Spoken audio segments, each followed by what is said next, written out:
O pão que não matou, o milagre de Márcia na congregação cristã. Márcia segurava a mão da filha caçula, Sofia, enquanto a menina de 6 anos se contorcia no banco traseiro do carro, o rostinho inchado, os lábios azuis e os olhos arregalados de pânico. Mamãe, não consigo respirar, ela gemia entre tosses secas. Márcia já conhecia aquele quadro, era a terceira vez em menos de um ano que Sofia tinha uma reação anafilática após ingerir, sem querer, algum traço de nozes. Dessa vez, havia comido um pedaço de bolo de aniversário na escola que, sem aviso, levava castanha de caju na massa. O médico havia sido claro: sua filha tem alergia grave. Um único contato com nozes pode ser fatal. Ela precisa carregar a caneta de adrenalina para o resto da vida. Márcia chorou naquela consulta, mas guardou as palavras no coração como uma sentença. Desde então, vivia em estado de alerta constante. Checava rótulos, ligava para restaurantes antes de pedir comida, ensinou Sofia a recusar qualquer coisa que não viesse de casa. Mesmo assim, os acidentes aconteciam. E cada crise era uma corrida contra o tempo até o hospital, com Márcia orando em silêncio, as mãos trêmulas no volante, enquanto a filha lutava para não desmaiar. Naquela tarde, depois de mais uma corrida ao pronto-socorro e outra dose de adrenalina, Márcia sentou-se na beira da cama de Sofia, já recuperada, mas ainda pálida. A menina dormia, exausta. Márcia, porém, não conseguia fechar os olhos. Até quando, Senhor? Sussurrou, as lágrimas escorrendo. Não era justo uma criança viver assim, com medo de comer, com medo de brincar, com medo de viver. Ela já havia tentado de tudo: médicos, homeopatas, dietas restritivas. Nada adiantava. A alergia só piorava. Foi então que se lembrou da vizinha, Dona Clara, uma senhora de cabelos brancos sempre presos em um coque, que usava saias longas e blusas discretas. Toda semana, ao amanhecer, Márcia havia sair de casa com uma Bíblia de capa preta na mão, rumo à pequena igreja de paredes brancas na rua ao lado. Vou à reunião, minha filha, dizia com um sorriso, quando Márcia a cumprimentava. Na congregação, a gente encontra força. Márcia nunca havia entrado numa igreja. Cria em Deus, mas de longe, como quem acredita no sol sem nunca ter sentido seus raios na pele. Porém, naquela noite, com o desespero apertando seu peito, ela sentiu algo mudar dentro de si. Talvez eles possam orar por Sofia, pensou.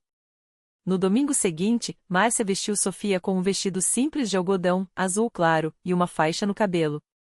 Ela mesma escolheu uma saia longa e uma blusa de mangas, sem estampas chamativas, como via as irmãs da congregação usarem. Dona Clara as recebeu na porta com um abraço apertado. Que bom que vieram, minhas filhas, disse, os olhos brilhando. Hoje é um dia especial. O templo era pequeno, mas impecável. Bancos de madeira envernizada, paredes brancas, um púlpito simples ao fundo. Não havia instrumentos musicais, nem telões, nem holofotes. Apenas um quadro com os dizeres: Jesus Cristo é o mesmo ontem, hoje e eternamente. Os irmãos e irmãs chegavam em silêncio, cumprimentando-se com apertos de mão ou acenos discretos. Alguns homens usavam ternos escuros e as mulheres, saias abaixo dos joelhos e blusas que não marcavam o corpo. Tudo respirava a ordem e reverência. Quando o ancião, um homem de voz firme e olhar sereno, anunciou o hino de abertura, Márcia sentiu um arrepio. As vozes se uniram sem acompanhamento, apenas a melodia pura saindo dos lábios de cada um. Era o hino com grande és tu, e embora Márcia não conhecesse a letra, as palavras a atingiram como uma verdade incontestável: quando vejo os céus, obra dos teus dedos, a lua e as estrelas que fixaste no lugar. Ela baixou a cabeça, envergonhada de sua própria falta de fé. Como posso duvidar, se ele fez tudo isso? Depois dos hinos, veio a oração. Todos se ajoelharam, e Márcia, hesitante, fez o mesmo, puxando Sofia para perto. Os irmãos oravam em voz alta, uns após os outros, com uma sinceridade que a comoveu. Senhor, abençoa os que aqui estão com necessidades, dá força aos fracos, cura os enfermos. Márcia sentiu as lágrimas caírem. Quando chegou sua vez, as palavras saíram trêmulas: Senhor, eu não sei orar direito, mas te peço, cura minha filha. Livra ela desse sofrimento. Eu não aguento mais vê-la assim. Não houve dramatização, nem gritos. Apenas uma súplica simples, num lugar onde Deus era tratado com respeito, não com espetáculo.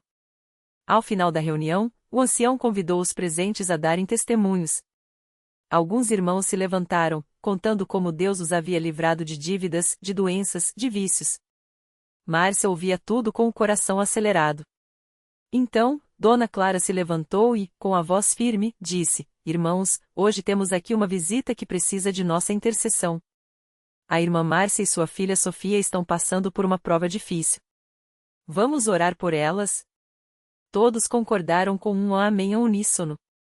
Foi quando o ancião se aproximou. Irmã Márcia, disse, colocando a mão no ombro dela, a fé não é só acreditar que Deus pode. É saber que Ele quer. Você veio até aqui hoje porque Ele já estava chamando. Não desanime. Márcia assentiu, sem conseguir falar. Antes de irem embora, o ancião pediu que voltassem na quarta-feira, para a reunião de oração. Tragam Sofia. Vamos clamar juntos. Na quarta-feira, Márcia chegou com Sofia no colo. A menina estava quieta, observando tudo com olhos curiosos. Dessa vez, a reunião era menor, mais íntima. Após os hinos, o ancião pediu que todos se reunissem em círculo. Vamos orar pela nossa irmãzinha Sofia, disse. Que o Senhor, que é poderoso para curar, toque nela hoje. Márcia ajoelhou-se no chão de madeira, com Sofia ao seu lado.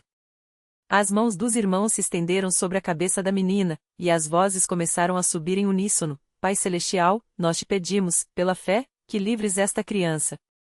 Que o sangue de Jesus a purifique. Que esta alergia não tenha mais poder sobre ela. Em nome de Jesus, amém. Márcia sentiu algo estranho acontecer dentro de si. Não foi um raio, nem um trovão. Foi uma paz tão profunda que parecia preencher cada espaço vazio de seu ser. Quando abriu os olhos, viu que Sofia sorria. Mamãe, eu tô com fome, disse a menina, de repente. Márcia riu entre lágrimas. Agora, filha? Agora você quer comer? Sofia assentiu, e Márcia, sem pensar, tirou da bolsa um pedaço de pão que havia trazido para o caminho. Mas então, algo a paralisou. Esse pão tem nozes? Perguntou, assustada. A irmã que o havia dado a ela na semana passada respondeu: Não, irmã, é pão caseiro, só farinha, água e sal. Márcia hesitou. Mas e se? Foi quando sentiu uma voz dentro de si, calma e clara: Confie. Com as mãos trêmulas, ela partiu um pedaço e deu a Sofia. A menina mordeu, mastigou, engoliu. Nada aconteceu. Márcia segurou a respiração, esperando o pior. 1 minuto. 2. 5. Sofia continuou sorrindo, pedindo mais. Mamãe, tá gostoso. Márcia começou a chorar sem conseguir parar. Os irmãos ao redor louvaram a Deus em voz alta, alguns de joelhos, outros de mãos levantadas. O ancião, com os olhos úmidos, disse: Glória a Deus. Essa é a obra do Senhor. Não houve alarde, nem show. Apenas gratidão pura, num lugar onde os milagres não eram anunciados com trombetas, mas vividos com humildade. No domingo seguinte, Márcia e Sofia estavam novamente na congregação. Dessa vez, não como visitantes, mas como parte da família. Durante o culto, quando chegou a hora dos testemunhos, Márcia se levantou. Com a voz firme, apesar das lágrimas, contou tudo o que havia acontecido. Eu não merecia esse milagre, disse. Mas Deus, na sua misericórdia, olhou para minha filha. Hoje, Sofia pode comer sem medo. Hoje, nós temos uma vida nova. Depois da reunião, muitas irmãs se aproximaram para abraçá-las. Uma delas, uma jovem chamada Ana, perguntou: Irmã Márcia, o que você aprendeu com tudo isso? Márcia olhou para Sofia, que brincava com outras crianças no pátio da igreja, livre como nunca havia sido. Então, respondeu: Aprendi que a fé não é só para os momentos fáceis. É para quando a gente não enxerga a saída. É para quando a gente está de joelhos, sem forças. E aprendi que Deus não muda. Ele é o mesmo que curou Sofia, que sustenta os irmãos aqui, que perdoa os nossos pecados. A gente é que precisa chegar perto dele, com humildade, como ele merece. Naquela tarde, Márcia e Sofia foram batizadas nas águas. Quando emergiram, o coro dos irmãos cantava Glória a Cristo Jesus, e Márcia sentiu que não era mais a mesma. Não porque a filha estava curada, embora isso já fosse um milagre, mas porque ela havia encontrado um lugar onde Deus era real, onde a fé era viva, onde o amor não era só palavra, mas ação. Anos depois, sempre que alguém lhe perguntava como havia conhecido a congregação cristã no Brasil, Márcia sorria e respondia: foi quando Deus me mostrou que, às vezes, o pão que a gente acha que vai matar é justamente o que Ele usa para nos dar vida. Os anos passaram, e Sofia cresceu forte, saudável, sem nenhuma sequela daquela doença que os médicos disseram que seria para sempre. Mas o maior milagre não era só o corpo sarado da menina, era a família que Deus tinha reconstruído. Márcia, que antes vivia amargurada, agora era uma das primeiras a chegar na igreja. Não para pedir, mas para servir. Ela ajudava nas campanhas de doação de alimentos, visitava os enfermos no hospital e, toda quarta-feira, levava café e pão de queijo para os irmãos que chegavam cedo para a reunião. Um dia, uma mulher chamada Ana chegou à igreja arrasada. O marido havia saído de casa, levando até as economias que ela guardava para comprar remédios do filho, que tinha asma grave. Ana chorava no banco, sem forças nem para orar. Foi então que Márcia se aproximou, sentou ao seu lado e, sem dizer nada, apenas abraçou. Depois, com voz firme, falou: eu já estive onde você está. Pensei que Deus tinha me abandonado. Mas Ele só estava preparando um jeito de me mostrar que, mesmo quando a gente não vê saída, Ele está lá. E hoje eu tô aqui para te dizer, não desiste. Deixa Deus escrever o final dessa história. Ana olhou para Márcia com olhos cheios de lágrimas, mas algo dentro dela acendeu. Naquela noite, ela voltou para casa com um saco de mantimentos que os irmãos juntaram para ela e, mais importante, com uma esperança que não tinha antes. Semanas depois, o marido de Ana voltou. Não porque ela foi atrás, não porque ele sentiu saudade, mas porque, no trabalho, um colega lhe falou de Jesus de um jeito que ele nunca tinha ouvido. Esse colega? Era nenhum menos que o próprio ex-marido de Márcia, que, depois de anos afastado, tinha voltado à igreja e agora levava a mensagem de transformação para onde ia. Quando Ana soube disso, ela correu para agradecer Márcia. Mas Márcia só sorriu e disse: não foi eu, minha irmã. Foi Deus. Ele usa até as nossas dores para abençoar outros. O que o inimigo quis usar para me destruir, Deus transformou em testemunho. E assim, a história de Márcia e Sofia se multiplicava. Cada vida que elas tocavam se tornava mais um elo numa corrente de milagres.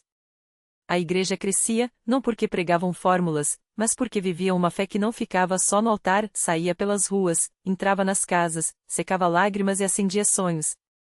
Hoje, quando Sofia, já uma jovem universitária, é perguntada sobre como sua mãe superou tudo aquilo, ela responde com os olhos brilhando: minha mãe não superou sozinha. Ela deixou Deus entrar. E quando a gente faz isso, Ele não só muda a nossa história. Ele faz da gente parte da história dele.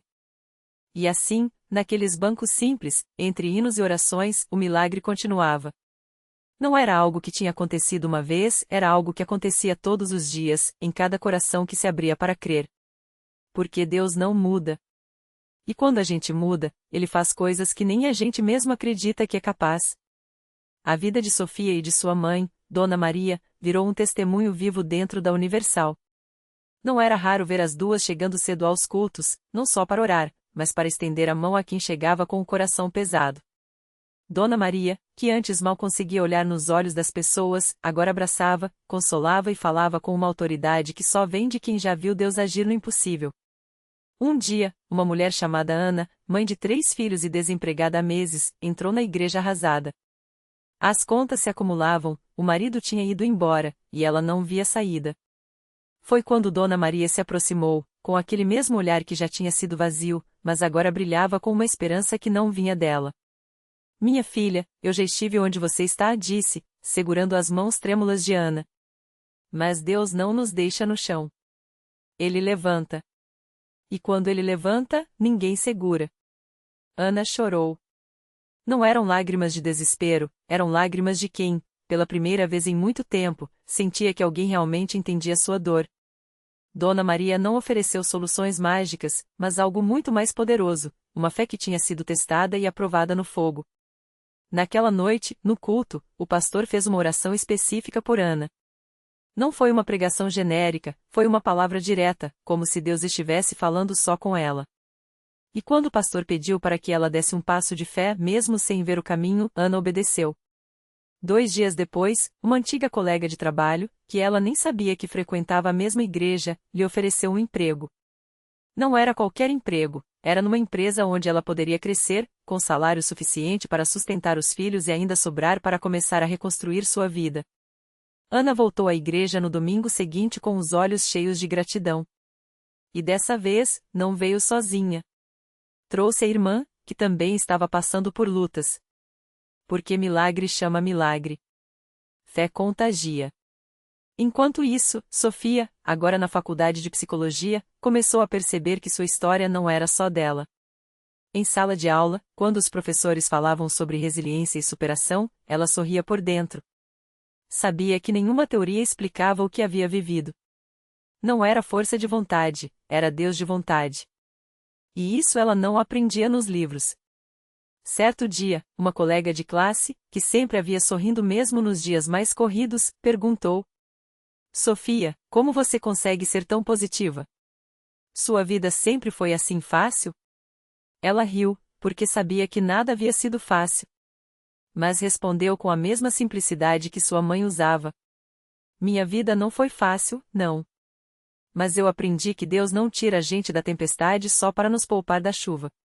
Ele nos deixa na tempestade para nos ensinar a dançar na chuva. E quando a gente aprende isso, a tempestade vira bênção.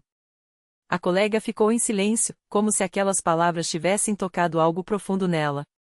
Uma semana depois, Sofia a viu entrando na Universal. Não precisou perguntar por quê. Porque a fé de Dona Maria e Sofia não era uma teoria. Era uma porta aberta. E toda vez que alguém entrava por ela, descobria que Deus não só ouve as orações, Ele responde. Não do jeito que a gente quer, não na hora que a gente marca, mas sempre do jeito que transforma a nossa vida em algo muito maior do que a gente imaginava. E assim, entre histórias que se cruzavam, corações que se rendiam e vidas que renasciam, a igreja continuava sendo o que sempre foi, um lugar onde o impossível vira possível, onde o desespero encontra esperança, e onde Deus, todos os dias, prova que ainda faz milagres. Não porque a gente merece, mas porque Ele é bom. Sempre foi. Sempre será. Dona Maria nunca esqueceu o dia em que a filha de Sofia, a pequena Ana Clara, chegou correndo até ela com um desenho nas mãos. Era uma igreja com um sol brilhante no centro e pessoas de mãos dadas ao redor. Tia Maria, isso aqui é a casa do Jesus, né? Perguntou a menina, com os olhos cheios de curiosidade. Dona Maria seguiu o dedo pequeno que apontava para o desenho e sentiu o coração apertar. Não era só uma criança falando, era Deus confirmando que aquelas paredes guardavam algo muito maior do que tijolos e cimento. Naquela mesma semana, um homem chamado Carlos entrou pela primeira vez na Universal.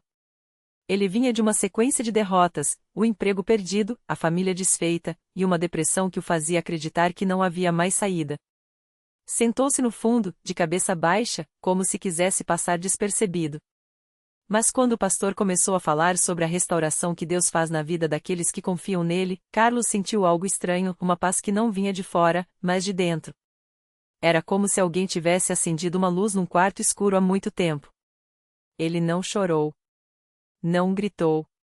Só ficou ali, imóvel, enquanto as palavras do pastor ecoavam em sua mente: Deus não te abandonou.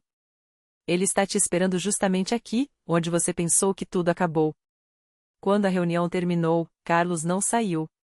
Ficou. E voltou no dia seguinte. E no outro. Até que, numa quarta-feira à noite, durante uma corrente de oração, ele levantou a mão e pediu para ser ungido. Não tinha mais forças para lutar sozinho. O que aconteceu depois, nem ele mesmo sabia explicar direito. As portas começaram a se abrir de um jeito que só poderia ser obra de Deus. Um antigo colega de trabalho, que nem sabia de sua situação, ligou oferecendo uma vaga. A ex-mulher, depois de anos de silêncio, enviou uma mensagem pedindo para conversar. E, o mais surpreendente, a vontade de viver voltou. Não como um fardo, mas como um presente. Enquanto isso, Sofia e Dona Maria continuavam a ver milagres se multiplicarem. A vizinha que sofria com dores nas costas há anos se levantou da cadeira de rodas após uma oração. O jovem que estava viciado em drogas há uma década apareceu no culto com o rosto limpo, os olhos brilhando, e um testemunho que fez até os mais céticos se emocionarem. Eu tentei de tudo, menos Deus, ele disse. Até entender que ele era a única saída que eu não tinha tentado. E assim, a igreja seguia sendo um farol. Não porque as pessoas que entravam por suas portas eram perfeitas, mas porque ali elas encontravam alguém que as amava apesar das imperfeições. Não porque os problemas desapareciam como mágica, mas porque, no meio da luta, elas descobriam uma força que não era delas. Um dia, Carlos voltou à igreja com um envelope na mão. Dentro, havia uma carta e um cheque. Não era muito, mas era o suficiente para ajudar a comprar cestas básicas para famílias carentes da comunidade. Deus me deu de volta o que eu tinha perdido, ele disse ao pastor, com a voz embargada. Agora eu quero ser parte disso.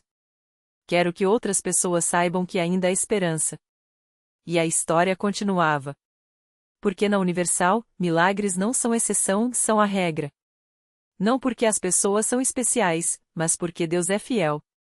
E toda vez que alguém decide confiar, ele age. Não do jeito que a gente planeja, não no tempo que a gente quer, mas sempre do jeito que muda tudo. Sempre do jeito que faz a gente olhar para trás e dizer, só Deus. O milagre que não acabou. O cheque de Carlos foi a semente. Com ele, a igreja organizou uma distribuição de cestas básicas que atraiu dezenas de famílias, entre elas, a de Dona Maria, uma viúva que há meses orava por um emprego para criar seus 3 filhos. Enquanto recebia os mantimentos, ela olhou nos olhos do pastor e sussurrou, eu não preciso só de comida. Preciso de um milagre. Aquela frase ecoou no coração de Carlos como um chamado. Na semana seguinte, ele soube que sua antiga empresa, onde trabalhou por 20 anos antes da demissão, estava reabrindo um setor. Sem hesitar, indicou Dona Maria para uma vaga de auxiliadora. Ela é batalhadora, disse ao gerente, lembrando-se das próprias lágrimas derramadas naquele mesmo corredor meses antes. Dona Maria foi contratada. E no primeiro salário, ela voltou à igreja não para pedir, mas para agradecer, com um envelope em mãos. Dentro, um cheque maior que o de Carlos, e uma carta, Deus usou minha dor para abençoar outra pessoa. Agora eu entendo. Aquele ciclo de fé se repetiu. O cheque de Dona Maria ajudou a reformar o telhado da igreja, que abrigou um grupo de apoio para desempregados. Um deles, seu João, um ex-motorista com depressão, encontrou ali não só um curso de mecânica oferecido por um membro da congregação, mas também a coragem para perdoar o filho que o abandonara. Quando o filho, arrependido, apareceu meses depois, foi seu João quem o abraçou primeiro, murmurando, Deus consertou a gente por dentro antes de consertar as coisas de fora. A reflexão que fica. Milagres não são só respostas, são convites. Deus não muda nossa história para nos poupar do sofrimento, mas para nos mostrar que, dentro dele, há um propósito maior que a dor. Carlos perdeu o emprego, mas ganhou um coração servidor. Dona Maria perdeu a segurança, mas encontrou uma família na fé. Seu João perdeu a saúde, mas recuperou o filho. Nada foi por acaso. Tudo foi restauro. A lição. A fé não é a certeza de que Deus vai fazer o que pedimos, mas a confiança de que Ele fará o que é melhor, mesmo que demore, mesmo que doa, mesmo que a gente não entenda no momento. Porque os verdadeiros milagres não são os que mudam as circunstâncias, mas os que mudam a gente. E quando olhamos para trás, só há uma explicação, só Deus. E assim, a história continua, porque na Universal e na vida de quem crê em milagres são apenas o começo.